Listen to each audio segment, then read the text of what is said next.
खतीचं थेट प्रक्षेपण जे सगळे पुणेकर बघतायत आणि लाईव्ह स्ट्रीम जे सोशल मीडियावर बघतायत त्याही सगळ्यांचं मनापासून स्वागत. आणि देवेंद्रजी, आपलंही मनापासून पुण्यात स्वागत. खूप खूप धन्यवाद. पुणेकरांच्या वतीने प्रश्न विचारायला मला सांगितलंय. खरं तर जरा धडकीच भरली आहे, कारण मी पुण्याची नसून पुण्याची सून आहे. तर सगळी सासरची मंडळी समोर जज करायला बसली आहेत असं मला वाटतंय. काही चूक भूल झाली तर आत्ताच मी आधीच माफी मागते. सगळ्यात पहिला प्रश्न हाच आहे की काय म्हणताय देवाभाऊ? देवाभाऊ काही म्हणत नाही, देवाभाऊचं काम बोलतं. वा,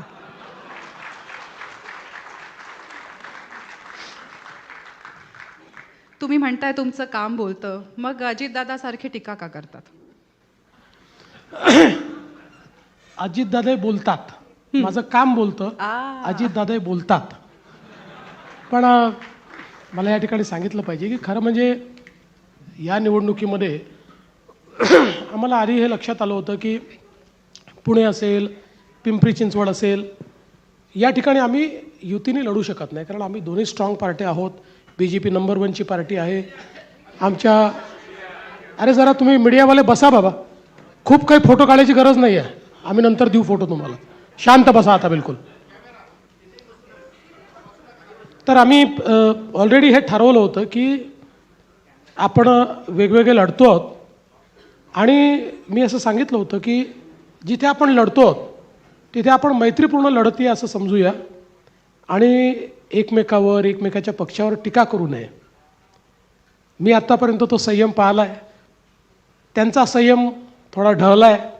कदाचित निवडणुकीतली परिस्थिती पाहून दादांचा संयम जरा थोडासा कमी झालेला मला वाटतो आहे. त्यामुळे ते बोलत आहेत, पण 15 तारखेनंतर नाही बोलणार. तुम्ही लोकांना जवळ आणणारे एक्सपर्ट आहात. तिथे भाऊ भाऊ तुमच्यामुळे जवळ आले आहेत, इथे भाऊ बहीण तुमच्यामुळे जवळ आले आहेत. तर राज्यात एकत्र आहात, मग या स्तरावरती दादा आणि तुम्ही एकत्र का नाही?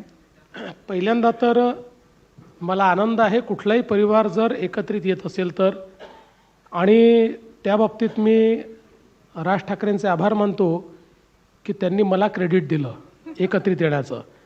आणि ते क्रेडिट मी याकरता घेतलं की हिंदू हृदय सम्राट शिवसेना प्रमुख बाळासाहेब ठाकरेंचं जे स्वप्न होतं, ज्याकरता त्यांनी स्वतः प्रयत्न केला, पण त्यावेळी 2 भाऊ एकत्रित आले नाही, ते जर माझ्यामुळे एकत्रित येत असतील तर मला असं वाटतं की मी चांगलंच काम केलं आहे, मला त्याचा आशीर्वादच मिळेल. आता बहीण आणि भाऊ नेमके एकत्रित आले आहेत का, आणि ते माझ्यामुळे आले असतील तर तेही मला धन्यवाद देणार आहेत का, हे मला कल्पना याची नाही. 15 तारखेनंतर कळेल. 15 तारखेनंतर कळेल. अजितदादांचा विषय निघालाच आहे, तर अगदी हल्लीच त्यांच्या एका भाषणात ते असं म्हणाले की मेट्रोचं तिकीट मोफत केलं पाहिजे. तर हे खरंच शक्य आहे का? ॲक्च्युली आता आज मी अनाऊन्स करणार होतो की पुण्यातनं उडणारी जेवढी विमानं आहेत त्या विमानांमध्ये महिलांना तिकीट माफ केलं पाहिजे. अनाऊन्स करायला काय लागतं? आपल्या बापाचं काय जातं अनाऊन्स करायला?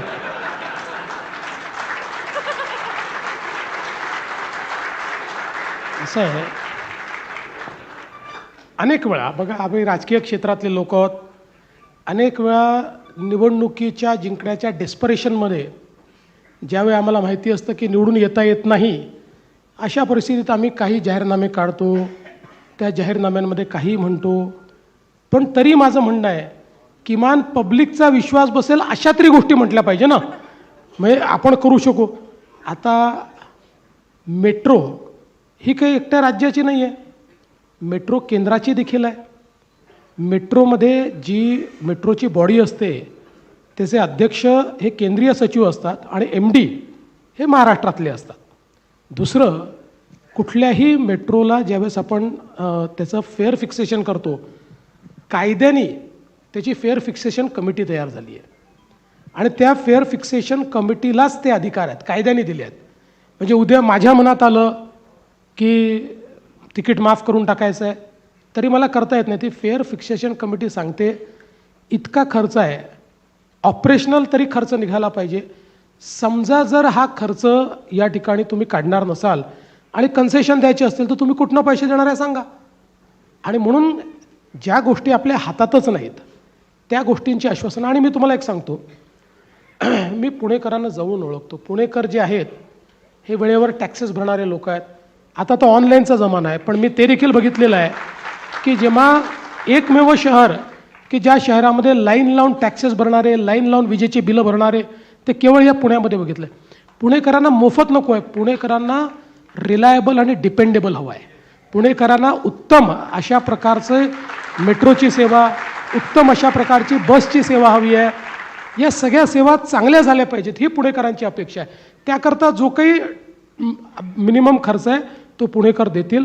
म्हणून मला असं वाटतं की म्हणजे हे जे आश्वासन आहे ते आश्वासन आहे हे पुणेकरांनी समजलं आहे. जे पूर्ण होऊ शकत नाही हे त्यांना माहिती आहे, पण पुणेकरांची त्याच्यावर नाराजी नाही, कारण त्यांना माहिती आहे की त्या ठिकाणी ते निवडून येणार नाही आहेत. तुम्ही मुंबईत मेट्रो आणली, नागपुरात आणली, पुण्यातही आणली. शहर बदललं की माणसं बदलतात, वृत्ती बदलते, थोडी थोडी कामाची पद्धत बदलते. तर ह्या तिन्ही शहरांमध्ये काय वेगवेगळे अनुभव आले हे काम करत असताना? निश्चित वेगवेगळे अनुभव होते. बघा, नागपूरची मेट्रो आणणं अतिशय सोपं होतं. त्या ठिकाणी मेट्रो आणली, एक नागपूर मेट्रो नावाची कंपनी तयार केली आणि त्यातनं त्याचं काम सुरू केलं. गडकरी साहेब होते, मी होतो, आम्ही सगळं ते काम सुरू केलं. त्यानंतर पुण्याची मेट्रो जी थोडी आमच्या आधी घोषित झाली होती, म्हणजे मोदीजींनी घोषणा केली होती की ही मेट्रो करायची आहे, पण इथे थोडा वाद चालला होता त्या संदर्भात. कारण शेवटी पुणेकर हे विचारवंत लोक आहेत आणि विचारवंतांचं एकमत करणं हा देखील एक कठीण कार्य आहे. कारण असं नाही की मी म्हणजे टीका करत नाही, पण इतक्या बारीक बारीक गोष्टींमध्ये पुणेकर जातात आणि प्रत्येक गोष्टीचे एक्सपर्ट्स इथे आहेत. त्यामुळे त्या सगळ्या एक्सपर्ट्सला कन्व्हिन्स करणं हे फार कठीण काम होतं. शेवटी एक बैठक आम्ही घेतली. गडकरी साहेब मला म्हणाले की देवेंद्र, हे असं होणार नाही, तू मुख्यमंत्री म्हणून बैठक बोलव, मी त्या बैठकीत येतो, आपण हा निर्णय करू. आणि त्या बैठकीत सगळ्यांचं म्हणणं ऐकून घेतलं आणि शेवटी आम्ही सांगितलं आता ही मेट्रो अशीच होईल, यापेक्षा वेगळी होणार नाही आणि आता मी करणार आहे. आणि मग मी ते कामही नागपूर मेट्रोला दिलं. आता नागपूर मेट्रो त्याचं नाव याकरता होतं की नागपूरला पहिल्यांदा त्यांनी काम चालू केलं म्हणून त्याच कंपनीचं नाव नागपूर मेट्रो होतं. लगेच पुण्यातले आमचे काही मित्र माझ्या अंगावर आले, बघा नागपूरला काम दिलं, हे काम होणारच नाही. मग मी देखील थोडा पुणेकरांसारखा वागलो आणि नागपूर मेट्रो या कंपनीचं नाव महामेट्रो कंपनी केलं आणि महामेट्रोला ते काम दिलं. आणि मी तुम्हाला सांगतो की एकदा काम सुरू झालं मग मात्र पुणेकरांनी इतकी त्याच्यामध्ये मदत केली, कारण शेवटी एक मेट्रो करताना किती त्रास होतो आपल्याला, पण इतकी मदत केली की देशामध्ये फास्टेस्ट मेट्रोचा रेकॉर्ड नागपूरचा होता, त्याहीपेक्षा फास्ट पुण्याची मेट्रो त्यानंतर तयार झाली. आणि मुंबई, हां, मुंबईचं तर Mumbai is a very professional city. त्यामुळे मुंबईमध्ये पब्लिकचा त्रास नसतो. मुंबईमध्ये त्रास जो असतो तो 17-18 अथॉरिटीज मुंबईमध्ये आहेत. सो एक आपल्याला जर एक आपण हिशोब बघितला तर मुंबईमध्ये जुन्या सरकारने 15 वर्षात 11 किलोमीटर मेट्रो केली होती. 11 किलोमीटरला 15 वर्ष त्यांना लागले.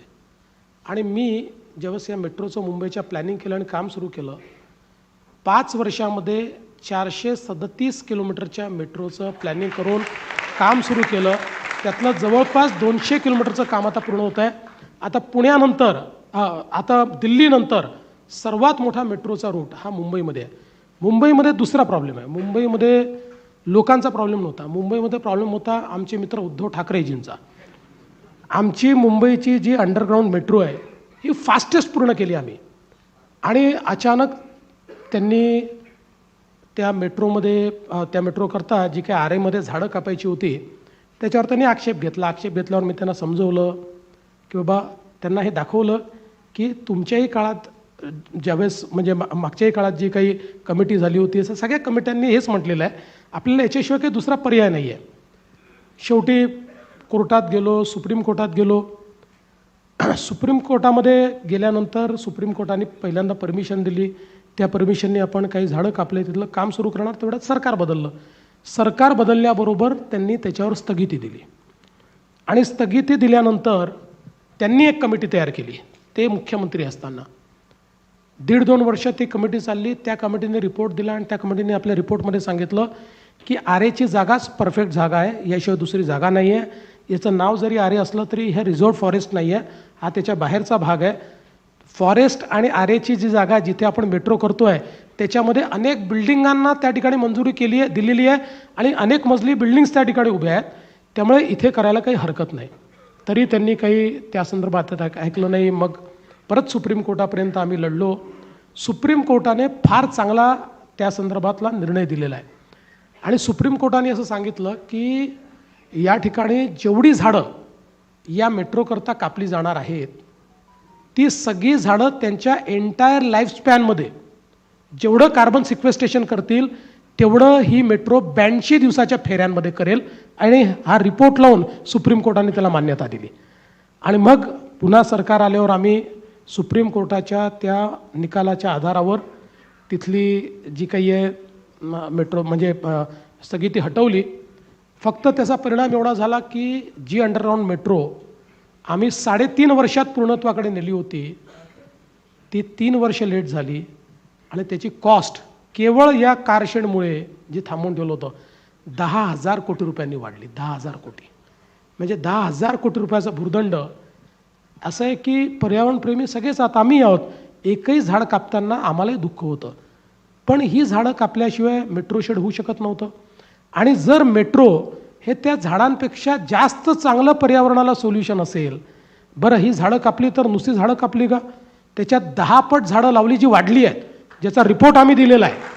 आत्ताही सुप्रीम कोर्टात ज्यावेळेस आम्ही गेलो होतो त्यावेळेस सुप्रीम कोर्टाने विचारलं, त्याचा रिपोर्ट आम्ही दिला, ती झाडं मोठी झालेली आहेत त्याचे फोटोग्राफ्स आम्ही दिले.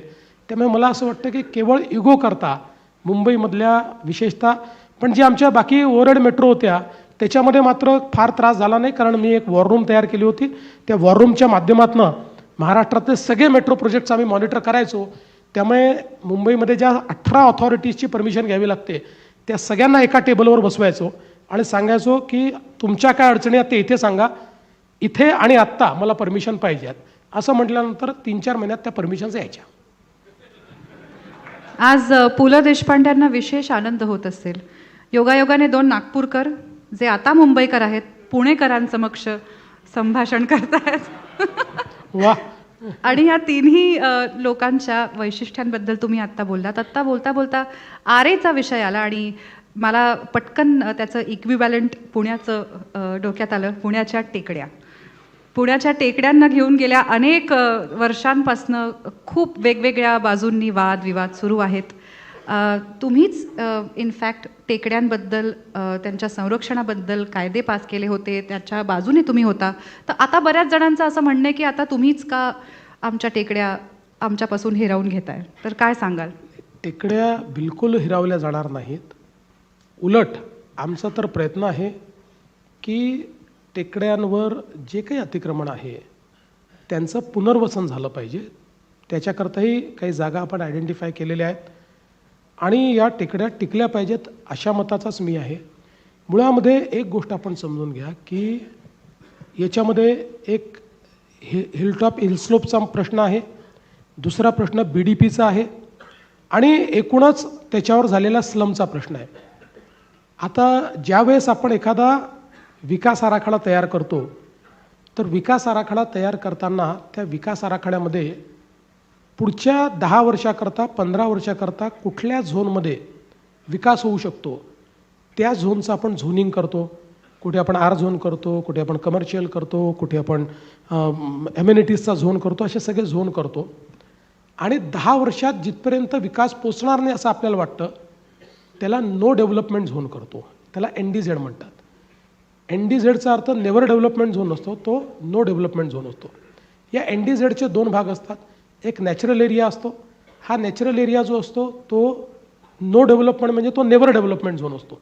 आणि जो नॅचरल एरिया नसतो तो फक्त NDZ असतो, म्हणजे to be developed in the future. आता पुण्याच्या विकास आराखडा ज्यावेळेस तयार झाला ते पुण्याच्या विकास आराखड्यामध्ये नॅचरल एरिया आणि NDZ या सगळ्या एरियाला एक नवीन नामकरण देण्यात आलं जे फक्त पुण्यात सापडतं तुम्हाला. बाकी कुठल्याच डीपीत तुम्हाला NDZ शिवाय त्याला दुसरं नामकरण दिसणार नाही. पुण्यात त्याचं नामकरण झालं BDP, बायोडायव्हर्सिटी पार्क. आणि मग हा सगळा एरिया, त्यातला जो डेव्हलपेबल एरिया होता तोही बायोडायव्हर्सिटी पार्कमध्ये गेला, जो नॅचरल एरिया होता ज्याचा खरं बायोडायव्हर्सिटी पार्क करायला पाहिजे होतं तोही त्याच्यामध्ये गेला, टेकडेही त्याच्यामध्ये गेल्या. आणि आता प्रश्न असा निर्माण झाला की आपण त्या संदर्भात पॉलिसी करत नाही, आणि पॉलिसी न केल्यामुळे यातला 30% भाग आता एन्क्रोच झालेला आहे. आपल्या लक्षात असेल की ज्यावेळेस मी पुण्याचा डेव्हलपमेंट प्लॅन मंजूर केला त्यावेळेस अनेक लोकांशी चर्चा करून त्यावेळी हा निर्णय केला होता की महाबळेश्वरला किंवा हिल स्टेशनवर त्या ठिकाणी त्यांनी जी पॉलिसी आणली आहे ज्याला सुप्रीम कोर्टाने अप्रूव्ह केलेला आहे, असा 15% डेव्हलपेबल जो काही तुमचा, कारण इथे खाजगी प्लॉट आहेत, ही काही सरकारी जागा नाही आहे, सगळी मोठ्या प्रमाणात खाजगी प्लॉट्स आहेत. तर 15%, पण ते 15% इफेक्टिव्हली मिळत नाही, ते 9 ते 10% मिळतं. अशा पद्धतीनं जर आपण ते रूल्स इथे लावले आणि बाकी एरियामध्ये कंपल्सरीली त्यांना तो एरिया रिकामा आणि ग्रीन ठेवावा लागेल, तिथे पूर्णपणे तुम्हाला जे काय आहे ते प्लांटेशन करावं लागेल, अशा पद्धतीचे जे महाबळेश्वरला सुप्रीम कोर्टाने रूल्स दिले आहेत त्या रूलप्रमाणे जर आपण मान्यता दिली तर कदाचित याला आपण पुढे थांबवू शकू. आपण अर्धवट काम केलं. त्याच्यावर लोकांनी बरेच वादविवाद नेहमीप्रमाणे झाल्यामुळे मी शेवटी ते ड्रॉप केलं आणि मी सांगितलं आहे तसं राहू द्या. पण परिणाम काय होतो बघा, जेव्हा आपण पॉलिसी तयार करत नाही ना, तुम्हाला इकडची पॉलिसी पाहिजे ना तर तिकडची पॉलिसी पाहिजे. आज पॉलिसी न तयार केल्यामुळे 30% एरिया एन्क्रोच झाला आहे आणि ती एन्क्रोचमेंट रोज वाढते आहे. याचं कारण आहे की ती एन्क्रोचमेंट छुप्या पद्धतीनं त्या ठिकाणी लोक आता त्याचा फायदा घेत आहेत. म्हणून मला असं वाटतं की एक्सपर्ट्सचं ओपिनियन घेऊन काय सस्टेनेबल आहे याचा विचार करून याची पॉलिसी केली पाहिजे. डोंगरं BDPचा भाग 100% वाचला पाहिजे. त्याच्यातलं नॅचरल एरिया 1 इंच घेण्याची आवश्यकता नाही आहे. पण याच्यामुळे जो एकूणच आपण विकासाच्या नावाखाली जे थांबवून ठेवलं आहे, म्हणजे विकास करायचा नाही म्हणून, आणि त्यातनं एन्क्रोचमेंट होत आहे, हे मात्र आपण कुठल्याही परिस्थितीत थांबवलं पाहिजे. आणि दुसरं मी सांगतो की या संदर्भात आता एक कमिटी पण तयार झालेली आहे. मला असं वाटतं की त्या कमिटीचं काम अंतिम टप्प्यामध्ये आहे आणि त्यांचे जे काही सजेशन्स येतील ते सजेशन्स आम्ही पुन्हा पुणेकरांना, कारण पुण्यामध्ये आपण सजेशन घेऊन ते मान्य करून टाकले असं चालत नाही, त्याच्यामुळे ते पुन्हा पुणेकरांकरता आम्ही खुले करणार आहोत. आणि पुणेकर सांगतील त्या पद्धतीनं पण निर्णय असा अधांतरी ठेवून रोज एन्क्रोचमेंट करा, एक दिवस टेकडीवर इंचभर जागा देखील दिसणार नाही, हे मात्र चालणार. पुणेकरांवर मधून सटली टीका होते. नाही, हे टीका नाही आहे. असं आहे, मी तुम्हाला एक सांगतो, हे माझं अतिशय आवडतं शहर आहे, कारण हे बुद्धिवंतांचं शहर आहे. मला यावर यायचंच होतं की बऱ्याच पुण्याच्या नेत्यांच्या भाषणांमधून असं येतं की देवेंद्रजींचं पुण्याकडे खास लक्ष आहे. मध्ये असं मी ऐकलं होतं की इथून निवडणूक लढवणार आहात म्हणून खास लक्ष आहे का? ते मुरली अण्णा बसले आहेत, हे दादा इथे बसलेले आहेत, चांगलं चाललं आहे आमचं. आणि नागपूरकरांचं माझ्यावर मनापासून प्रेम आहे. 6 वेळा त्यांनी मला निवडून पाठवलेलं आहे. त्यामुळे पुण्यावर फक्त प्रेम ठेवायचं आहे, निवडणूक नागपूरहूनच लढवायची आहे. मला आत्ता तुम्ही वेगवेगळ्या कमिटीजचं एकत्र येणं आणि मग निर्णय न होणं आणि त्यामुळे अर्धवट कामं राहणं आणि त्याचा पुढे परिणाम होणं ह्याचं एक उदाहरण आत्ताच माझ्यासमोर मला आढळलं. सिंहगडचा जो फ्लायओव्हर झाला त्याला व्हायला ऑलमोस्ट 2-2.5 वर्ष लागली, त्यामुळे खूप वाहतूक खोळंबली, खूप लोकांना त्रास झाला. तो फ्लायओव्हर झाला, आता खूप आनंद होतोय आणि आता तो मेट्रोच्या पिलर्ससाठी परत फोडण्यात येणार आहे. तर हे सगळं फ्युचर प्रूफ करून एका वेळेला का होऊ शकत नाही? नाही, खरं सांगायचं झालं ना तर पुण्यामध्ये 2-3 फ्लायओव्हर्स आपल्याला तोडावे लागले. याचं कारण, मी कोणावर मला टीका करायची नाही, तर परत म्हणाल निवडणूक आहे म्हणून टीका करताय, पण काही फ्लायओव्हर्सचं डिझाईन पुण्यामध्ये बिनडोकपणे केलं. बिनडोकपणेच म्हणेन मी. म्हणजे काही आता तुम्ही बघा, आम्ही किती फ्युचरचा विचार करतोय. आता आपण जो पुणे नगर रोड आहे, त्याच्यानंतर पुणे सोलापूर रोड आहे, किंवा आपला चाकण शिक्रापूर हा जो आपला सगळा रस्ता आहे तळेगावपासनं, याचं आता आम्ही डेव्हलपमेंट करतो आहोत, कारण हा सगळा हाय ट्रॅफिकचा एरिया आहे. इथे आम्ही एलिव्हेटेड कॉरिडॉर्स तयार करतो आहोत. मी आधीच मिटिंग घेतली. मी म्हटलं उद्या इथे मेट्रो पोचणारच आहे, त्यामुळे एलिव्हेटेड कॉरिडॉर करताना एकत्रित विचार करायचा आणि म्हणून तिथलं प्लॅनिंग आम्ही एकत्रित केलेलं आहे. खाली रस्ता असेल, त्याच्यावर एलिव्हेटेड रोड असेल आणि त्याच्यावर मेट्रो असेल. एका सिंगल पिलरवर हे उभं राहील. 60% पैसे आपण वाचू. आत्तापासून करतो. मेट्रो त्याची कदाचित 3 वर्षांनी होईल, 4 वर्षांनी होईल, पण आजच हा विचार आम्ही केल्यामुळे आता ज्यावेळेस आम्ही मेट्रोचे आराखडे तयार करून मंजुरीला पाठवू तोपर्यंत आमचं तेवढ्या स्ट्रेंथचे पिलर उभे असतील, त्याच्यावर आमचा एलिव्हेटेड रोडही असेल आणि जेव्हा आम्ही मेट्रो करू त्यावेळेस अतिशय फास्ट आमची मेट्रो होईल. मला असं वाटतं की अशा पद्धतीचंच प्लॅनिंग करणं हे गरजेचं आहे. आता त्या काळात ते का झालं नाही हे मला माहिती नाही. त्यांचं म्हणणं झालंय,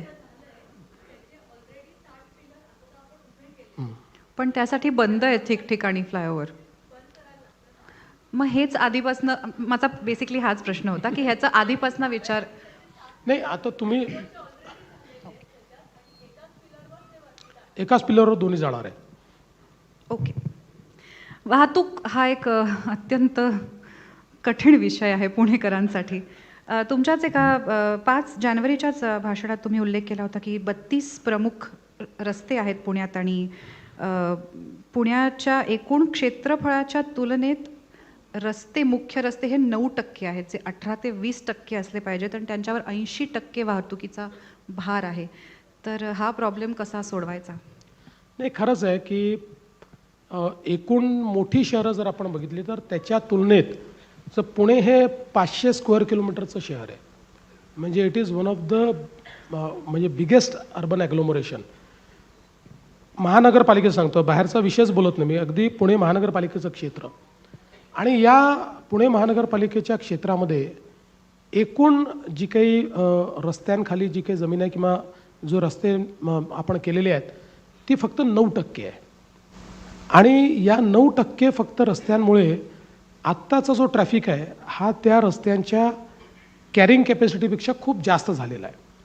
जसं मी उल्लेख केला त्या भाषणामध्ये की साधारणपणे जेव्हा इथला ट्रॅफिकचा सर्वे केला तर 32 आर्टेरियल रोड असे आयडेंटिफाय झाले की ज्या 32 रोडवर 80% पुण्याचा ट्रॅफिक चालतो. आणि ते रोड जेव्हा तयार केले तेव्हा त्या रोडची जी कॅपॅसिटी आहे त्या कॅपॅसिटीच्या आता 1.5 पटपासून 2.5 पटपर्यंत त्याच्यावर वेगवेगळं ट्रॅफिक आहे. असं असल्यामुळे आज विचार केला तर सगळ्यात कमी वेगानं चालणारा ट्रॅफिक हा पुण्याचाच झालेला आहे आणि पीक अवरला तो पुढेच जात नाही अशा प्रकारची परिस्थिती आहे. आणि म्हणून खूप वेगवेगळे इंटरव्हेन्शन्स आता याच्यामध्ये आपण घेतलेले आहेत. पहिलं इंटरव्हेन्शन हे आहे की हे जे काही 32 रोड्स आहेत या सगळ्या रोड्सला डिकंजेस्ट करण्याकरता एक प्लॅन तयार केला आहे.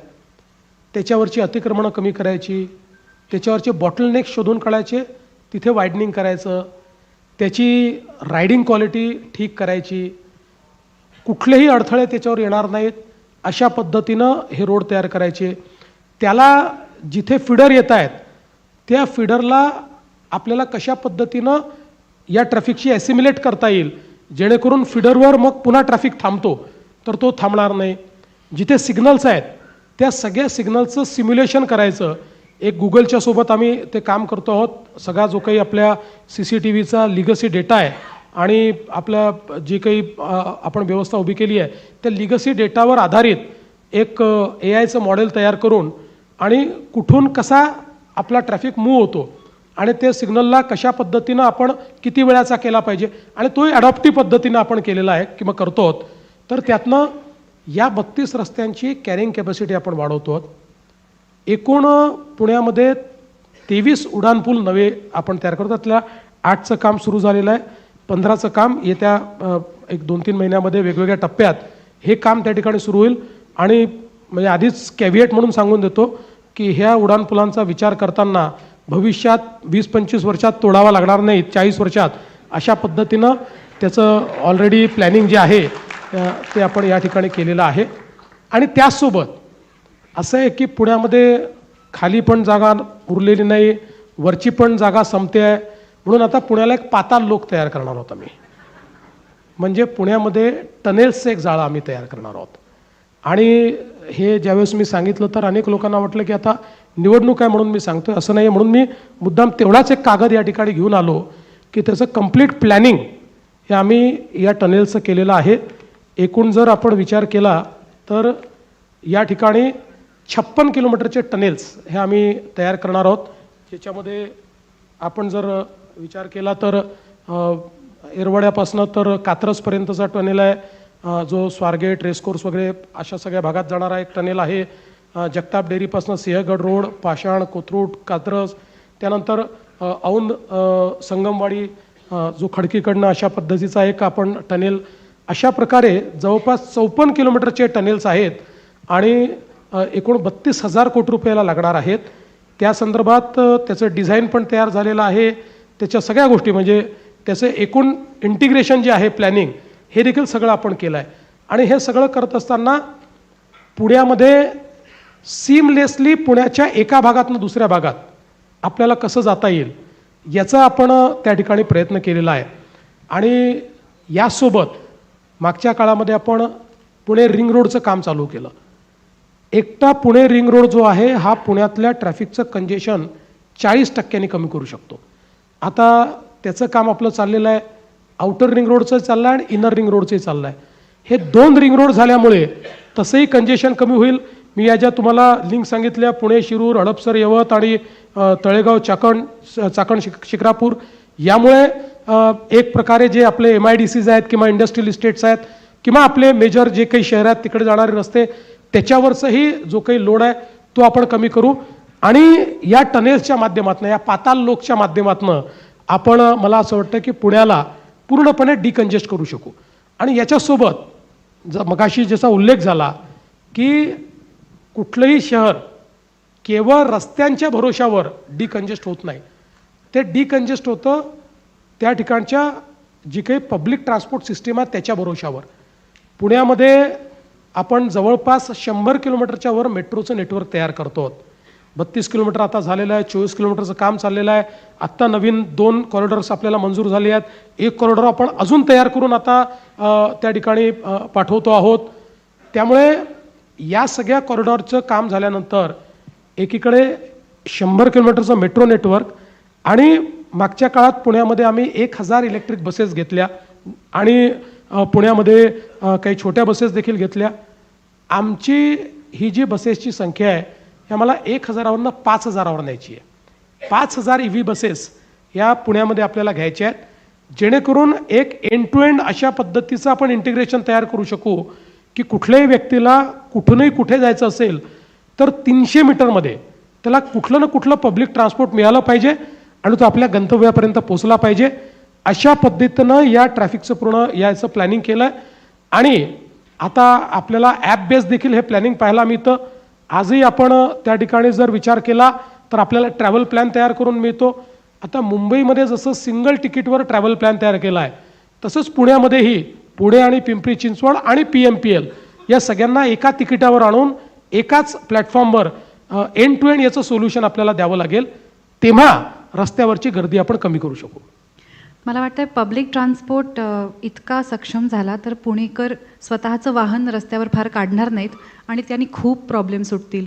कारण नाहीतर ट्रॅफिक सेन्ससाठी वेगळ्या कार्यशाळा घ्याव्या लागतील. पुण्याचा ट्रॅफिक सेन्स खूपच कमाल असल्यामुळे स्वतःचं वाहन काढायला लागले पुणेकर की भीतीच वाटते. पण टनेल्सची आयडिया खूप छान आहे, कारण तिथे पार्किंग होऊ शकणार नाही, हॉकर्सचं अतिक्रमण होऊ शकणार नाही. त्यामुळे आणि मुळामध्ये आम्ही काही टनेल्स हे ज्यावेळेस मुंबईला तयार केले आणि आता मुंबईतही मोठ्या प्रमाणात टनेल्सचं काम आम्ही सुरू केलं, त्यावेळी असं लक्षात आलं की हे फार सस्टेनेबल सोल्युशन आहे. आणि अलीकडच्या काळामध्ये आपली टेक्नॉलॉजी इतकी वेगवान झाली आहे की पूर्वी ज्या टनेलचा 6-7 वर्ष लागायचे ते आता 2 वर्षात तयार होतात. तुम्ही बघा जी मेट्रो 3 आहे, मेट्रो 3मध्ये जवळपास आपण 40 किलोमीटरचे टनेल्स तयार केले आहेत. हे जे 40 किलोमीटरचे टनेल्स आहेत, ॲक्च्युअल टनेलचं काम 2.5 वर्षात पूर्ण झालं. बाकी मग तिथे स्टेशन्स करावे लागतात, त्या स्टेशन्सच्या कामाला वेळ लागतो. तेव्हा आता टनेल बोरिंग मशीन्स या अतिशय वेगवान आलेल्या आहेत आणि हे टनेल करताना आम्ही ट्विन टनेल करणार आहोत. म्हणजे या ठिकाणी एक जाण्याचा आणि एक येण्याचा असणार, एकाच टनेलमधनं जाणं येणं नाही आहे. आणि आता एक मुंबईत नवीन टेक्नॉलॉजी आणली आहे, ज्याचं पहिलं काम आम्ही मुंबईमध्ये करू. हे ट्विन टनेल, आता ट्विन टनेल आपण कसे बनवतो, एक टनेल आणि त्याच्या बाजूला एक टनेल. आता ट्विन टनेल असा आलेला आहे की टनेलच इतक्या डायमीटरचा असतो की एकावर एक त्या टनेलमधनं, म्हणजे पहिल्या मजल्यावरनं त्याच्यात मेट्रो जाऊ शकते, खालच्या मजल्यावरनं गाड्या जाऊ शकतात, किंवा येणारा ट्रॅफिक पहिल्या मजल्यावरनं जाऊ शकतो, जाणारा ट्रॅफिक दुसऱ्या मजल्यावर म्हणजे खालच्या याच्यावरून जाऊ शकतो. अशा प्रकारचा टनेल देखील आम्ही तयार करतो आहे. त्यामुळे ही जी काही नवीन टेक्नॉलॉजी आहे त्याचा उपयोग करून आपल्याला शहर पूर्णपणे डिकंजेस्ट करता येईल. वाहतुकीबरोबरच पुण्याचा अजून एक खूप मोठा प्रॉब्लेम हा पाण्याचा प्रॉब्लेम आहे. आणि तुम्ही 24/7 समान पाणी पुरवठा या योजनेचा उल्लेख तुमच्या भाषणात केला आहे, पण आत्ता शहरात 40% पाणी गळतीचं एक ब्लॅक होलसुद्धा आहे. सो एकीकडे पाणी मिळतं आहे, दुसरीकडे जिथे बऱ्यापैकी IT झोन्स आहेत तिथे कोडर्सना 2 मिनटं उसंत मिळाली की टँकर्सना बोलवावं लागतं, अशी ही परिस्थिती आहे. आणि पाण्याशी रिलेटेड प्रोजेक्ट मॅनेजमेंट हा तुमचा अगदी अभ्यासाचा विषय आहे, तर हा प्रॉब्लेम कसा सॉल्व्ह करायचा? मला असं वाटतं की हे खरंच आहे. पुण्यावर नेहमी हा आरोप होतो की लोकसंख्येच्या तुलनेमध्ये पुणे खूप जास्त रॉ वॉटर घेतं. आपला जो काही नागरी भागाकरता 155 लिटर प्रति व्यक्ती हे नॉर्म्स आहेत, त्याच्यापेक्षा कितीतरी जास्त रॉ वॉटर पुणे घेतं, आणि तरी पुण्यामध्ये पाण्याची टंचाई आहे. याचं सरळ कारण असं आहे की याच्यामध्ये गळती आहे, याच्यामध्ये काही अजून बाकी इतर बाबी असतील. आणि म्हणूनच मागच्या काळामध्ये आम्ही महानगरपालिकेच्या माध्यमातून या ठिकाणी एक समान पाणीपुरवठा वितरण योजना तयार केली. आणि या योजनेचं जे काही त्या ठिकाणी ध्येय आहे ते हेच आहे की जो काही पाणीपुरवठा आहे तो पूर्णपणे अकाउंटेबल करायचा. जुन्या लाईन्स बदलायच्या, नवीन लाईन्स टाकायच्या, प्रेशर मेंटेन करायचं, वितरण पद्धतीमध्ये मोठ्या प्रमाणात बदल करायचे, जे काही बल्क वॉटर आहे त्याचा हिशोब ठेवायचा, वॉटर अकाउंटिंग करायचं. याचा पहिला प्रयोग ॲक्च्युली नागपूरमध्ये झाला, आणि नागपूरमध्ये त्याला 24/7 नाव होतं, आणि नागपूरमध्ये तो खूप यशस्वी झाला. आता पुण्यातही मला असं वाटतं की जवळपास 60% ते काम पूर्ण झालं आहे, 60 ते 65%, आणि उरलेलं कामही आता पूर्णत्वास जात आहे. अनुभवातनं मी सांगतो की हे काम पूर्ण झाल्यानंतर पाण्याची रिलायबिलिटी वाढते, पाण्याची अकाउंटेबिलिटी वाढते, पाण्याचा फोर्स वाढतो, आणि त्यातनं पाण्याची इकॉनॉमी देखील चांगली होते. आणि पुण्यामध्येही आता ज्या भागामध्ये या योजनेचं काम झालेलं आहे तिथला अनुभव तसाच आहे. एकदा हे पूर्ण झाल्यानंतर आपण मोठ्या प्रमाणात जे काही पाणी ते वाचवू शकू.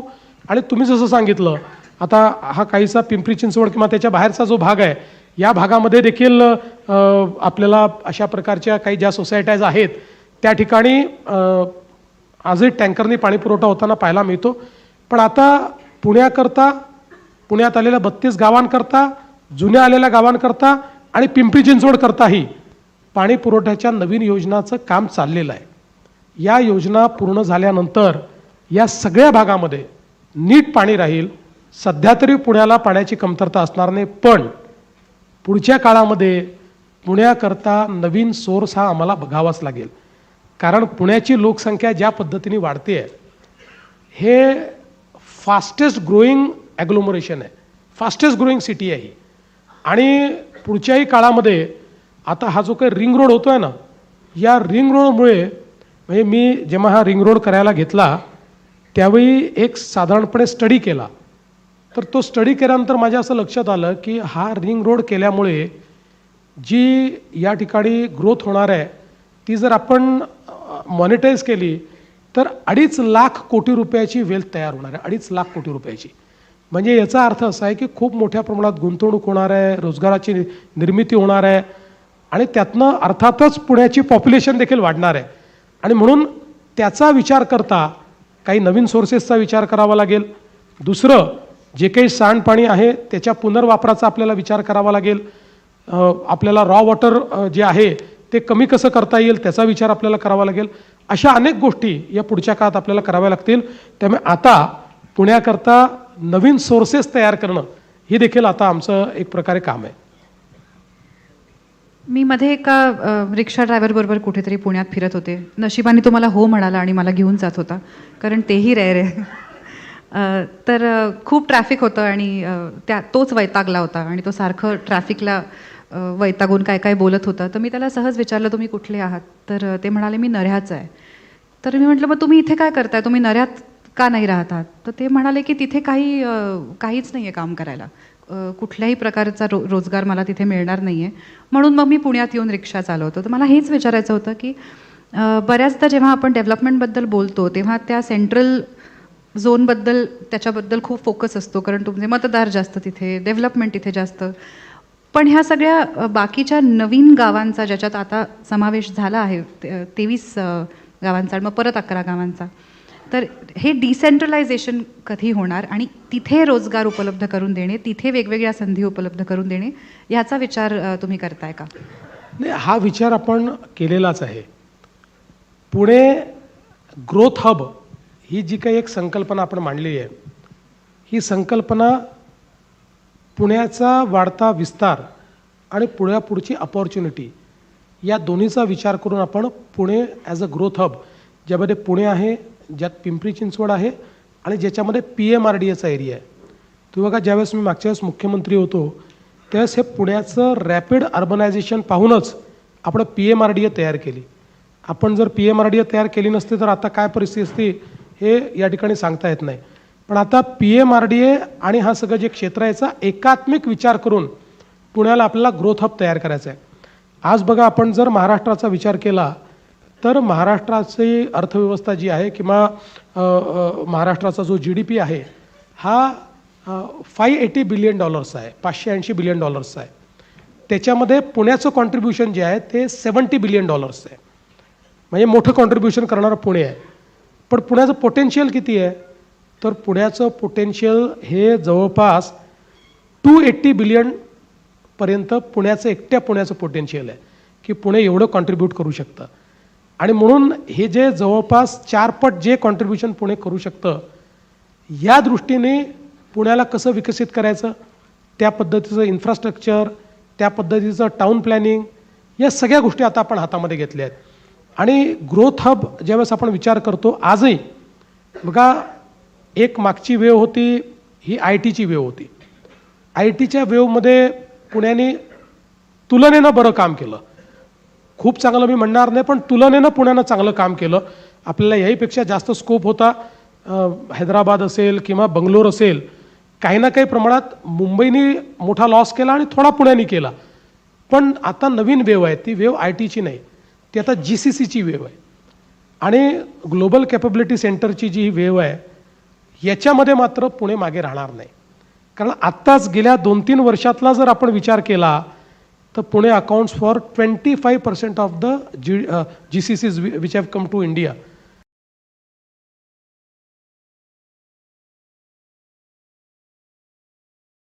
आणि म्हणून आम्ही पुण्यापासून नवी मुंबईपर्यंतचा कॉरिडॉर हा एक GCCचा कॉरिडॉर म्हणून या ठिकाणी तयार करण्याचा प्रयत्न करतो.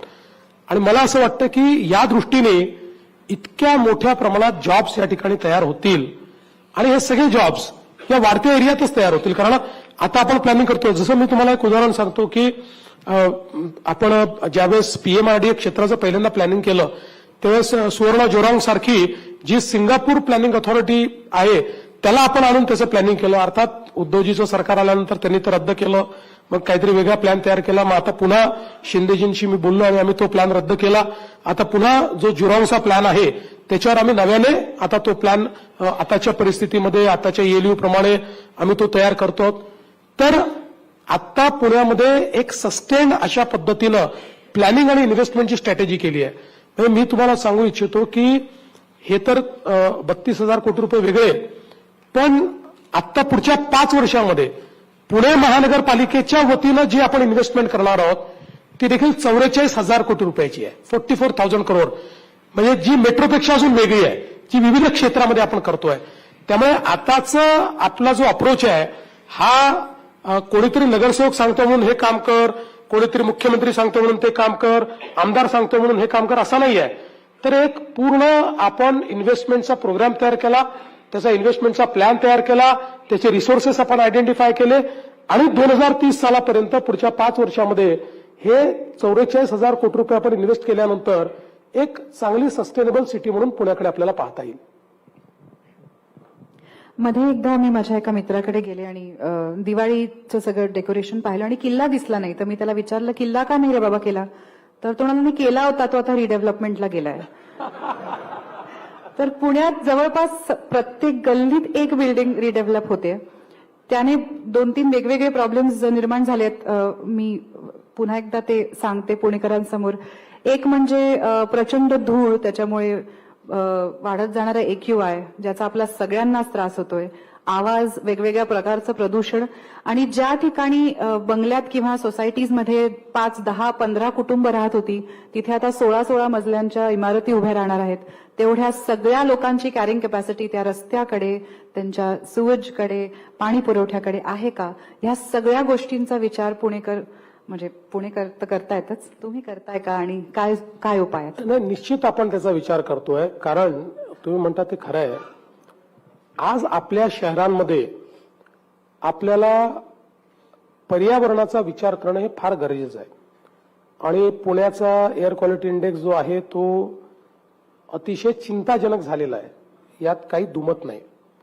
पण एअर क्वालिटी इंडेक्स जर आपल्याला चांगला करायचा असेल तर त्याला एक 360 डिग्री सर्क्युलर इकॉनॉमीचा अप्रोच लागतो, ज्यामध्ये water quality, air quality, solid waste management या सगळ्या गोष्टी अंतर्भूत करून आपल्याला त्या गोष्टी कराव्या लागतात.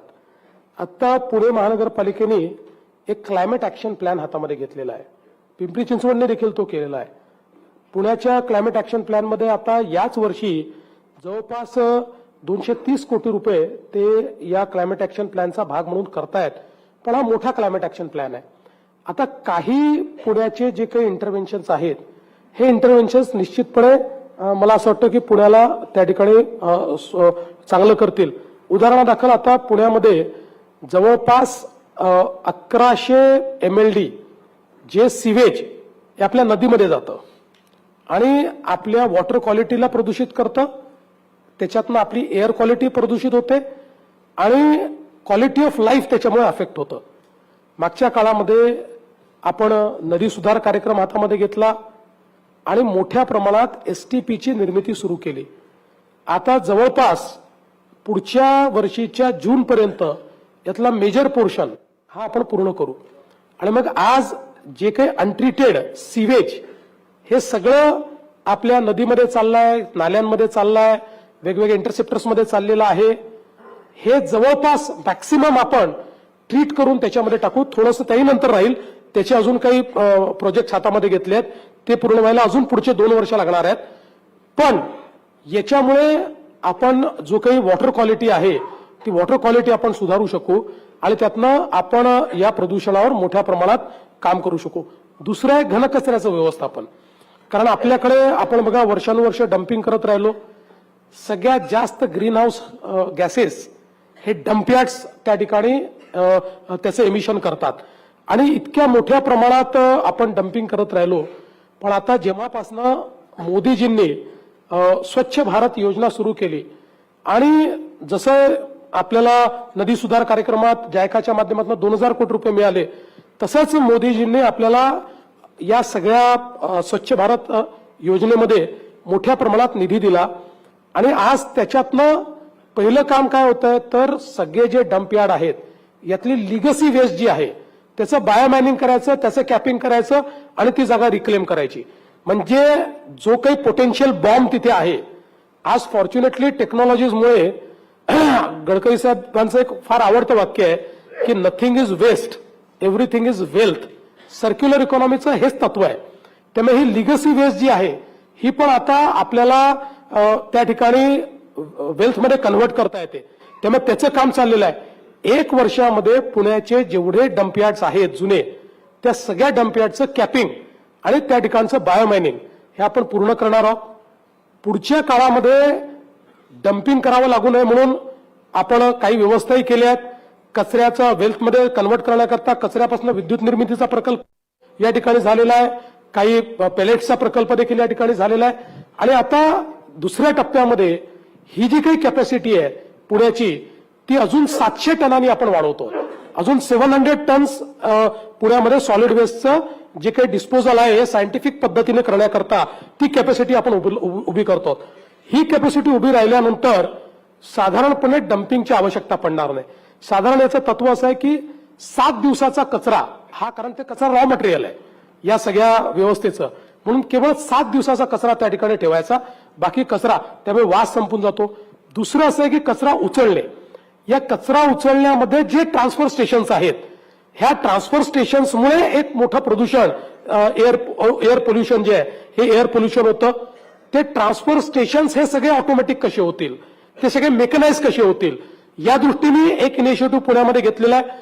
पुढच्या काळामध्ये झिरो गार्बेज करण्याकरता जी काही योजना आहे त्या योजनेमध्ये सगळ्या ट्रान्सफर स्टेशनचं मेकनायझेशन हे देखील आपण करतो.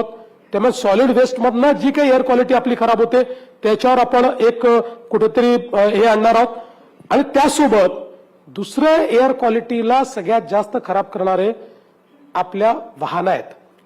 पुण्यामध्ये दरवर्षी 4 ते 5 लाख वाहनांची वाढ होते.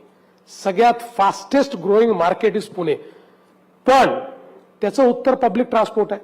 दुसरं, आज फॉर्च्युनेटली म्हणजे पुणेकर हे तसं एखादी गोष्ट फास्ट अडॉप्ट करतात. आज आपण जर टू व्हीलरचा विचार केला तर सगळ्यात जास्त टू व्हीलर पुण्यामध्ये ईव्ही होत आहेत. आता नवीन टू व्हीलर जे लोक घेतात ते ईव्ही घ्यायला लागलेले आहेत. आता हळूहळू आपण ईव्ही कारचं मार्केट, महिंद्राने खूप सुंदर कार काढल्या, म्हणजे मी तर असं म्हणेन की गरिबाची टेस्ला आहे ती महिंद्राची कार. इतकी चांगली कार त्यांनी त्या ठिकाणी काढलेली, अनेक कंपन्यांनी काढलेल्या आहेत. त्यामुळे हळूहळू आपल्याला आपलं जे व्हेकल्स आहेत या पण ईव्ही कडे न्याव्या लागतील. आणि पब्लिक ट्रान्सपोर्ट हा आपण मेट्रो केल्यानंतर, आणि म्हणून गेल्या 4-5 वर्षात सातत्याने मी आज जोर दिला, पुणे असो किंवा कुठलंही शहर असो, इथे डिझेलच्या बसेस घ्यायच्या नाहीत, पेट्रोलच्या बसेस घ्यायच्या नाहीत. सीएनजी असेल तर सीएनजीवर चालवा, आणि नाही तर इलेक्ट्रिक बसेस घ्यायच्या. आणि आता मोठ्या प्रमाणात केंद्र सरकारी आपल्याला इलेक्ट्रिक बसेस देते आहे. मला वाटतं पुण्याला आताच मुरली अण्णा सांगतील 1000 इलेक्ट्रिक बसेस आता केंद्र सरकारने आता नुकतेच पुण्याला दिलेल्या आहेत. त्यामुळे हे ज्यावेळेस पब्लिक ट्रान्सपोर्ट, म्हणजे वी आर द बिगेस्ट पोल्युटर, हे सगळं पब्लिक ट्रान्सपोर्ट हे बिगेस्ट पोल्युटर आहे. हे सगळं ज्यावेळी आपण ईव्हीवर नेऊ किंवा अल्टरनेट फ्युएलवर नेऊ त्यावेळी पुन्हा एकदा हे जे काही प्रदूषण आहे हे प्रदूषण कमी येईल. आणि मग चौथा मुद्दा जो महत्वाचा तुम्ही मांडला, आता नव्याने आपण कन्स्ट्रक्शन करता एसओपीज तयार करतो. कारण हे खरंच आहे की पुणे रिडेव्हलप होणारच आहे. जुनं पुणे आहे त्या पुण्यामध्ये रिडेव्हलपमेंट होणार आहे, आणि 30, 40, 50 वर्षानंतर ती आपली गरजही बदलते. या रिडेव्हलपमेंट करता आता कन्स्ट्रक्शनचे काही नॉर्म्स आपण तयार करतो, काही आहेत, पण काही एसओपी नव्याने तयार करतो की ज्या ग्लोबली अप्रूव्ड अशा प्रकारच्या एसओपीज आहेत. त्या एसओपीच्या वापराशिवाय तुम्हाला कन्स्ट्रक्शन करता येणार नाही. म्हणजे जसं आता आपण वेगवेगळ्या परमिशन्स घेतो तशी तुम्हाला तेही एक कंप्लायन्स करावा लागेल. आणि ते जर केलं तर उडणारी धूळ किंवा त्यातनं तयार होणारं प्रदूषण, त्यातनं खराब होणारी एअर क्वालिटी ही देखील आपल्याला ठीक ठेवता येईल. असा एक मल्टीप्रॉंग अप्रोच त्याच्यामध्ये आपण घेतलाय की ज्यातनं ही पुण्याची एअर क्वालिटी. आणि म्हणून मी म्हटलं की पुढचे 5 वर्ष आता जी इन्व्हेस्टमेंट आहे ही सस्टेनेबल इन्व्हेस्टमेंट करायची आहे, आणि क्लायमेट प्रूफ अशा पद्धतीनं आपल्याला किंवा क्लायमेटचं संवर्धन करणारी अशा प्रकारचीच इन्व्हेस्टमेंट करायची. पुण्याला संस्कृतीचं माहेरघर म्हणतात आणि इथे कलेला खूप महत्व आहे. तर त्या अनुषंगाने 2-3 प्रश्न आहेत माझ्या मनात. कुठल्याही प्रकारचे विकासाचे जे प्रॉमिसेस किंवा आता प्रचार सुरू आहे तर याबद्दल बोलणं सुरूच असतं, या सुविधा मिळतील, असं होईल तसं होईल. यात कोणीही पुण्याच्या सांस्कृतिक अँगलकडे बघत नाही. अजूनही पिंपळे निलख मधला आमचा प्रेक्षक बालगंधर्वला येऊन नाटक बघतो. तर ज्या शहरात कला संस्कृती या सगळ्यांचं माहेरघर ज्याला म्हटलं जातं, तिथे मूलभूत सोयी सुविधा, स्मार्ट सिटी ह्या सगळ्या गोष्टी सोडून हे लेखकांचं शहर आहे. इथे एकेकाळी खूप प्रिंटिंग प्रेसेस असायच्या, वाचनालय असायची, नाट्यगृह, या सगळ्या गोष्टींबद्दल कोणीच बोलताना दिसत नाही. असं का? मला असं वाटतं की असं नाही आहे. हे खरं आहे की अजून आपल्याला जास्त नाट्यगृहांची आवश्यकता आहे. पण आपण पुणेही बघितलं असेल किंवा पिंपरी चिंचवड बघितलं असेल, मागच्या काळांमध्ये ज्या ॲम्युनिटीज आपण तयार केल्या त्या ॲम्युनिटीजमधनं काही नवीन नाट्यगृह, काही सभागृह हे या ठिकाणी तयार झालेले आहेत. तथापि मला असं वाटतं की पुण्यासारख्या सांस्कृतिक नगरीला जसं आपण क्लायमेट ॲक्शन प्लॅन करतो तसा एक कल्चर ॲक्शन प्लॅन देखील केला पाहिजे, याबद्दल माझं दुमत नाही. आणि मी असं समजतो की आजच्या या संवादातनं मला ही एक कल्पना आता या ठिकाणी आलेली आहे किंवा तुम्ही मला सुचवली असं मी म्हणेन. म्हणजे पुण्यात करत नाही असं नाही आहे, पण तरी देखील अतिशय ज्याला नियोजनबद्ध पद्धतीनं आपण कल्चर ॲक्शन प्लॅन किंवा सांस्कृतिक क्षेत्राकरता एक कार्यपद्धती आपल्याला कशी तयार करता येईल, कार्ययोजना कशी तयार करता येईल ती नक्की बघू. याचबरोबर विद्यापीठांमध्ये जिथे जिथे आर्ट्सचे कोर्सेस आहेत, स्पेशली परफॉर्मिंग आर्ट्स नाटकाचे, तिथे सबसिडीज नाही मिळत. आत्ता तरी बऱ्याच विद्यालयांना नाही आहेत. प्रायव्हेट इन्स्टिट्यूशन्समध्ये ह्या कलेचं प्रशिक्षण घेण्यासाठी खूप फीज भराव्या लागतात. आपल्याकडे इतकी मोठी लोककलेची परंपरा आहे. अशा अनेक विद्यार्थ्यांना आमच्या क्षेत्रातल्या वेगवेगळ्या डिपार्टमेंट्समध्ये जर प्रोफेशनल ट्रेनिंग घ्यायचं असेल तर यासाठी तुम्ही एक्झिस्टिंग विद्यापीठांमध्ये काही सबसिडाइज्ड कोर्सेस सुरू कराल का? नाही, निश्चित करता येतील. आणि दुसरं असं आहे की एक गोष्ट आपण मान्य केली पाहिजे की परफॉर्मिंग आर्ट्सच्या संदर्भात शासकीय क्षेत्रामध्ये गेल्या काही वर्षांमध्ये खूप काही व्यवस्था आपण उभ्या केल्या नाहीत. ज्या झाल्या त्या खाजगी क्षेत्रामध्ये झाल्या किंवा ज्या वर्षानुवर्ष चाललेल्या आहेत त्याचा थोडा विस्तार झाला, पण नव्याने आपण त्याच्यामध्ये खूप काही भर घातली असं नाही आहे. पण आत्ताच एक आमचे जे सांस्कृतिक कार्यमंत्री आहेत आशिष शेलारजी यांनी या संदर्भातला एक प्लॅन तयार केला आहे आणि तो पॅन महाराष्ट्र प्लॅन तयार केला आहे, ज्याच्यामध्ये महाराष्ट्रातले एकतर नाट्यगृह जे जुने झाले आहेत त्याची सुधारणा कशी करायची, परफॉर्मिंग आर्ट्स करता काही नवीन इन्स्टिट्यूट्स कशा उभ्या करायच्या, त्याचं काही नवीन इन्फ्रास्ट्रक्चर कसं उभं करायचं, या संदर्भातला एक प्लॅन आम्ही तयार केला आहे. तो महानगरपालिकेच्या क्षेत्र डोक्यात ठेवून नाही, तो महाराष्ट्र डोक्यात ठेवून तयार केलेला आहे. पण त्याच्यामध्ये महानगरपालिकेचाही सहभाग हा निश्चितपणे आम्ही घेऊ. थँक्यू. हे ऐकून खरंच खूप बरं वाटलं. माझ्या एका नाटकात असं वाक्य आहे की मी एका नटाला विचारते की ये सारी कलाएं और कलाकार दुनिया के युद्ध समाप्त कर सकते हैं, तर तो म्हणतो समाप्त नहीं कर सकते लेकिन उन्हें सहने की ताकत दे सकते. क्या बात आहे, बहुत अच्छा.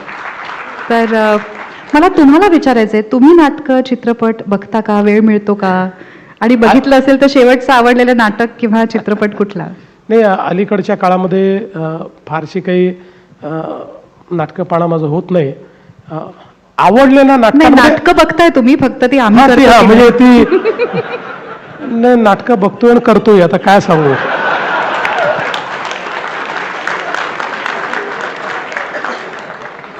पण मला सांगतो की म्हणजे पूर्वी खूप नाटकं बघायचो आणि म्हणजे मला आवडलेल्या नाटकांपैकी मी काही फार सिरियस माणूस नाही आहे. मला थोडं त्यामुळे सही रे सही जे नाटक होतं ते मला खूप आवडलं होतं. ते अजून माझ्या मनामध्ये नेहमी असतं, अजूनही पाहायची ती इच्छा होते. आणि खरं तर मला तुम्हाला खोटं सांगत नाही, मला नाटकाची जी आवड लागली किंवा नाटकं पाहायला लागलो तर लहान असताना मी नव्हेच पाहिलं होतं आणि तेव्हा माझं ते समजण्याचं फार वय नव्हतं, पण मला ते इतकं आवडलं होतं आणि तेव्हापासून मी मराठी नाटकं पाहायला लागलो. खूप त्याच्यानंतर नाटकं बघितली आणि आता राजकारणामध्ये इतके लोक मला भेटतात की त्यांना विचारलं असं का केलं तर ते म्हणतात तो मी नव्हेच. पण तुम्हाला एखादं नाटक किंवा सिनेमा आवडला तर तुम्ही आवर्जून तो रेकमेंड करता का लोकांना? हां, करतो ना. मला असं कळलंय तुमच्या काही खास नागपूरच्या मित्रांकडनं की तुम्ही एक चित्रपट पाहिला, तो तुम्हाला इतका आवडला की तो तुम्ही सगळ्यांना रेकमेंड केला आणि इतका रेकमेंड केला की तुम्हाला जर तिकीट काढायचं नसेल तर मी तिकीट काढून देतो, पण हा चित्रपट तुम्ही बघायलाच पाहिजे असं म्हणून अनेक लोकांना सुदामा टॉकीजला पाठवलं आणि तो चित्रपट खूप वाईट होता. नागपुरी भाषेत म्हणायचं तर टुकार होता. आणि त्यानंतर हे सगळे मित्र आले परत देवेंद्रजींकडे. बरं, गेलेही यासाठी होते की देवेंद्रजींनी रेकमेंड केले तर चांगला असेल बाबा सिनेमा. परत आले आणि त्यांच्याशी भांडू लागले की का तू असा वागलास, तर ते काय म्हणाले हे तेच सांगतील. असं मी 3-4 वेळा केलं. एखादा चित्रपट आवडला नाही आणि अगदी फ्लॉप चित्रपट असला की मैं अकेला क्यों सहूं ही आपली भूमिका होती. त्यामुळे जो भेटेल त्याच्याकडे त्या चित्रपटाचं असं मार्केटिंग करायचो मी, अशी तारीफ करायचो की तो गेलाच पाहिजे. आणि जाऊन आल्यानंतर तो परत विक्टीम व्हायचा. त्यामुळे तो मग माझा त्या क्राईममधला साथीदार व्हायचा. मग आम्ही दोघं मिळून अजून 3-4 लोकांना पाठवायचो. असं 3-4 सिनेमांचं आम्ही केलं आहे. हे एक वेगळंच मल्टी लेवल मार्केटिंग. वा वा वा. चित्रपटांचा विषय निघाला आहे तर एक गोष्ट मी विचारल्याशिवाय खरंच राहू शकणार नाही. माझ्या इंडस्ट्रीतले सगळ्यांना मला उद्या तोंड दाखवायचंय. हल्लीच एका चित्रपटाच्या बाबतीत हे झालं होतं. एका नावावरून वाद झाला आणि त्या चित्रपटाला सेन्सॉर बोर्डचं सर्टिफिकेशन होतं. त्या नावावरून जी याचिका दाखल केली होती ती फेटाळून लावलेली होती. त्याची कोर्टाची ऑर्डर होती. असं असून सुद्धा त्या चित्रपटाला नाव बदलावं लागलं. हे फक्त ह्यासाठी झालं की काही फ्रिंज एलिमेंट्स तिथे येऊन नॅशनल टी व्हीवरती त्यापैकी एका व्यक्तीने असं सांगितलं होतं की सेन्सर बोर्ड काही देव नाही. तर जर शासनाच्या परव्ह्यू खाली येणाऱ्या एका संस्थेनी आम्हाला सर्टिफाय केलं असेल, कोर्टाची ऑर्डर असेल, तर मग आम्ही कोणाकडे जायचं अशा वेळेला? नाही, तुम्ही आमच्याकडेच या, कोणा दुसऱ्याकडे जाऊच नका. यापूर्वी अनेक वेळा असं घडलं की सेन्सर बोर्डाने सर्टिफिकेट दिल्यानंतर काही लोकांनी अनाऊन्स केलं आम्ही हा पिक्चर चालू देणार नाही. मी कधी त्याच्या मेरिटमध्ये गेलो नाही. माझं म्हणणं स्पष्ट असतं, सेन्सर बोर्डाने जर सर्टिफिकेट दिला आहे तर तो सिनेमा चालला पाहिजे. आणि तुम्हाला आवडला नाही तर कोर्टात जा, कुठल्याही लिगल फोरमला जा, लिगल फोरममध्ये जाऊन त्याला अडकवा, पण चालू देणार नाही हे योग्य नाही. त्यामुळे गेल्या म्हणजे जितके काळ मी गृहमंत्री आहे तितक्या काळात अशी ज्या वेळेस वेळ आली आम्ही चालू देणार नाही, त्यावेळी मी ती चित्रपटांना त्या ठिकाणी संरक्षण देऊन चालवलं. माझं असं मत आहे की कायद्याने तुम्ही कुठलाही प्रतिवाद करा, बिना म्हणजे हातात कायदा घेऊन जर प्रतिवाद असेल तर माझ्यातला गृहमंत्री जागा होईल आणि तो त्या ठिकाणी ॲक्शन घेईल.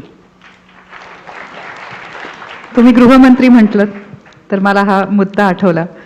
हल्लीच एक आरोप झालाय तुमच्यावर की पुण्यात अनेक गुन्हेगारांना उमेदवारी दिली गेली आहे.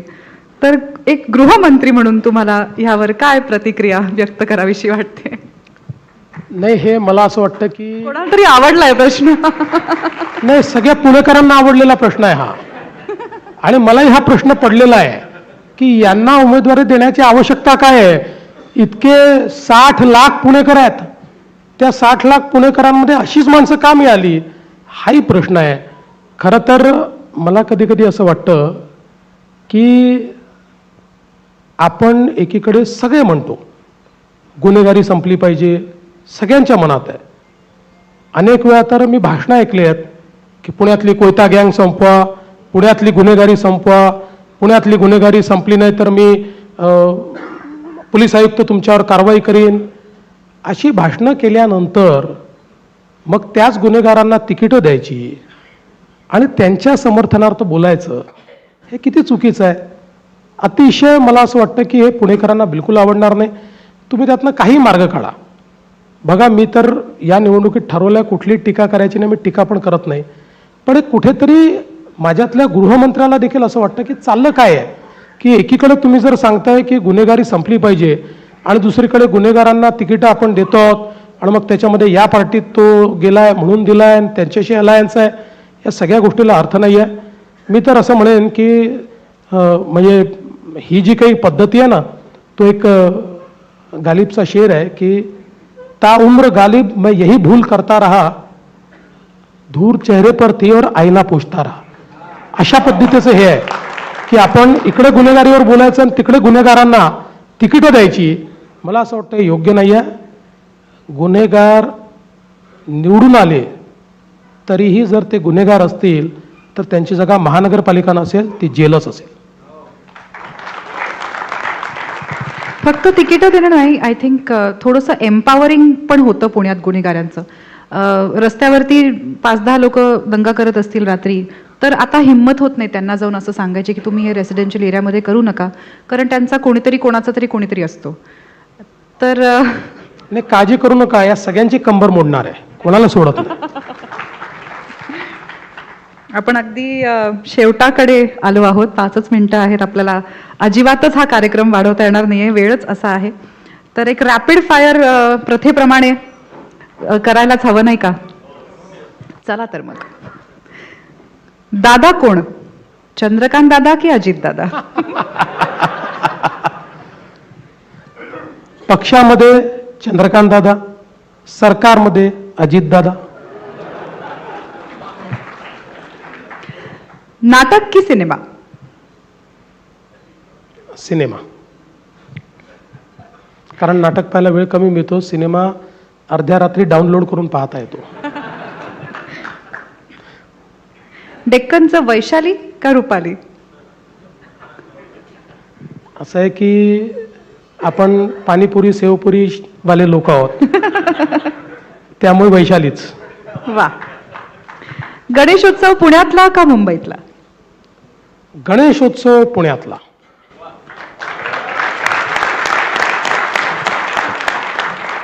मिसळ पाव की तरी पोहे? सोपं आहे. पुण्यात आलं तर मिसळ पाव, नागपूरला गेलं तर तर्री पोहे. मातोश्री मधली दारं आता उघडणार आहेत, तर निवडणूक झाल्यावर आधी कुठल्या भावाकडे चहा प्यायला जाणार, राज का उद्धव? नाही, असं आहे की मातोश्रीतली दारं माझ्याकरता बंद झाली होती. मी प्रयत्न केला तरी ती उघडली नाही. परवा आता कुठल्या तरी मुलाखतीमध्ये उद्धवजी असं म्हणाले की या ठिकाणी मातोश्रीवर टीका करणं सोडलं तर देवेंद्र करता मातोश्रीची दारं उघडी होतील. मी कधीच मातोश्रीवर टीका केली नाही. मी माझ्या टीकेचा स्तर नेहमी ठेवतो. पण मला आता त्यांना एकच सांगायचं आहे, माझ्याकरता महाराष्ट्रातल्या जनतेच्या हृदयातली दारं आता उघडलेली आहेत, त्यामुळे दुसऱ्या दाराची लालसा मला राहिलेली नाही.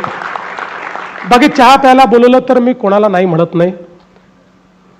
2-4 दिवस आता आमची त्या ठिकाणी एकमेकाच्या विरुद्ध सगळं चालेल, पण मी 16 तारखेनंतर कोणाहीसोबत चहा पिऊ शकतो, काही अडचण नाही.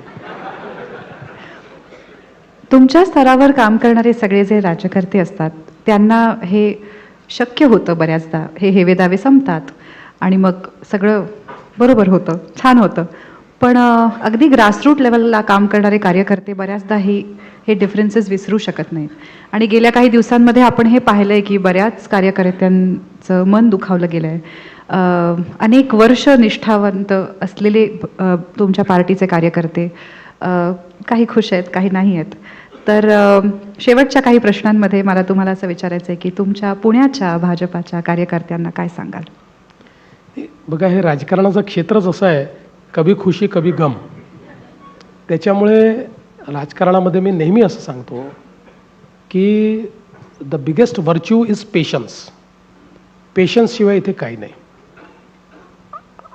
10 गोष्टी मनासारख्या होतात तर 20 गोष्टी मनाविरुद्धही होतात. पण तरी देखील या क्षेत्रामध्ये आपल्याला जर टिकायचं असेल तर पेशंटली काम करत राहावं लागतं. आता या निवडणुकीच्या निमित्ताने आमच्यासमोर मोठा प्रॉब्लेम काय आला, 17ला निवडणूक झाली होती. प्रत्येक निवडणुकीनंतर एक नवीन पिढी तयार होते. 17 नंतर एक नवीन पिढी तयार झाली. ज्याला 22ला निवडणूक लढवायची होती, 22ला निवडणूकच झाली नाही. 22पासून एक अजून नवीन पिढी तयार झाली आणि दोन्ही पिढ्या एकत्रितपणे 26च्या निवडणुकीत आम्हाला लढायचं आहे या दृष्टीने त्या ठिकाणी तयार होत्या. दुसरं असं आहे की अनेक वेळा एकेका प्रभागामध्ये 3-3, 4-4 चांगली मंडळी असतात, निष्ठावंत असतात. आणि मग प्रश्न हा पडतो की एका निष्ठावंताला दिलं तरी 3 निष्ठावंत तर राहून जातात. आणि मग त्यांना असं वाटतं की आमच्या निष्ठेत काय कमतरता आहे. बरं, आमच्याकडे अजून तरी अशी फुटपत्ती आली नाही किंवा असं मापही आलं नाही किंवा आर्टिफिशियल इंटेलिजन्सही तयार झालेला नाही कुठला टूल की कोण जास्त त्याच्यामध्ये बाबा आहे हे आपलं शोधून काढायचं, निष्ठावंत कोण जास्त निष्ठावंत आहे हे शोधण्याचा कुठला टूल नाही आहे. ते मग कोणालाही आपण एकाला तिकीट दिली की बाकी तिघांना वाटतं आमच्या निष्ठेत काय कमतरता होते, आम्ही इतके वर्ष काम केलं, आम्हाला काय नाही दिलं. दुसरं एक अजून असतं, इलेक्शनमध्ये अनेक वेळा इलेक्टिव्ह मेरिट हा देखील विषय असतो. आपण जेव्हा कॉम्पिटिंग अशा प्रकारच्या व्यवस्थेमध्ये आहोत त्यावेळी कधीकधी चॉईस असतो प्रचंड निष्ठावंत कार्यकर्ता आणि निवडून येणारा कार्यकर्ता. त्यावेळी दुर्दैवाने आजच्या जगामध्ये निष्ठावंतापेक्षा निवडून येणारा हा अनेकदा उजवा ठरतो. आणि मग अशा परिस्थितीमध्ये हे खरंच आहे की हा अन्याय होतो. म्हणून मी इतके वर्ष आता निवडणुका लढवतोय. दर निवडणुकीतला एक अनुभव आहे की काही जवळचे लोक दूर जातात, काही लोक अबोला धरतात, काही लोक 3-3 वर्ष बोलत नाहीत. पण मी आपला प्रयत्न करून शेवटी त्यांच्याशी संवाद साधून त्यांच्याशी आपली मैत्री पुन्हा मी स्थापन करत असतो. शेवटचे 2 प्रश्न आहेत. क्वचितच असा नेता बघायला मिळतो जो राजकीय हेवेदावे, पक्षाच्या पातळीवरचे पॉलिटिक्स ह्या सगळ्याच्या पलीकडे जाऊन एक व्यापक दृष्टीने डेव्हलपमेंटकडे, इकॉनॉमिक डेव्हलपमेंटकडे बघतो आणि अशा काही गोष्टी करून ठेवतो ज्या आपल्याला अनेक वर्ष लक्षात राहतात.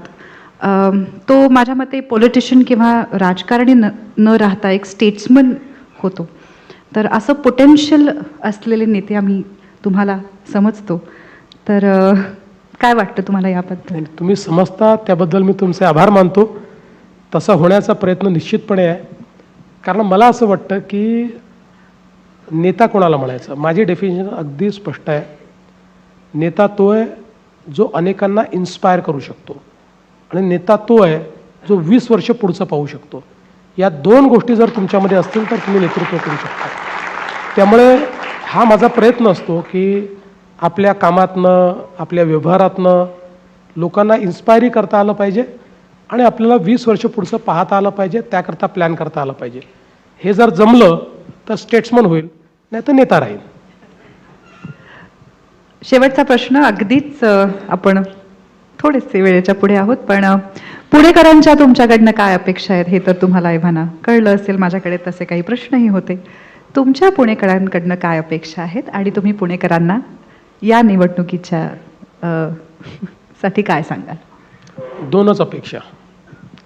सगळ्यात महत्त्वाची अपेक्षा ही आहे की 15 तारखेला मतदानाला जा आणि कमळाचंच बटन दाबा. आणि दुसरी छोटी अपेक्षा जी माझ्या पक्षासहित सगळ्यांकडे आहे, पुण्यामध्ये लागणारे होर्डिंग जरा कमी करा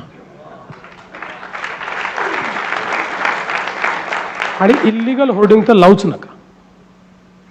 इतकं सुंदर शहर आहे, ते शहर इतकं विद्रूप आपण करतो आणि मला तर समजतच नाही की अनेक वेळा मला अनेक होर्डिंग पाहायला मिळतात की ज्या होर्डिंगवर ज्याला बाजूचा ओळखतो की माहीत नाही त्याचा मोठा फोटो असतो आणि फलाने आप्पाचा, ढिकाने अण्णाचा वाढदिवस आणि अजून कुठले तरी 4 चेहरे त्याला असे दिसलेले असतात. त्यातला एखादा चेहरा अशी जाड सोन्याची चेन घातलेला चेहरा असतो. हे जे काही आहे ते थोडं आता कंट्रोलमध्ये आलं पाहिजे. आपल्याकडे अजून वेळ आहे.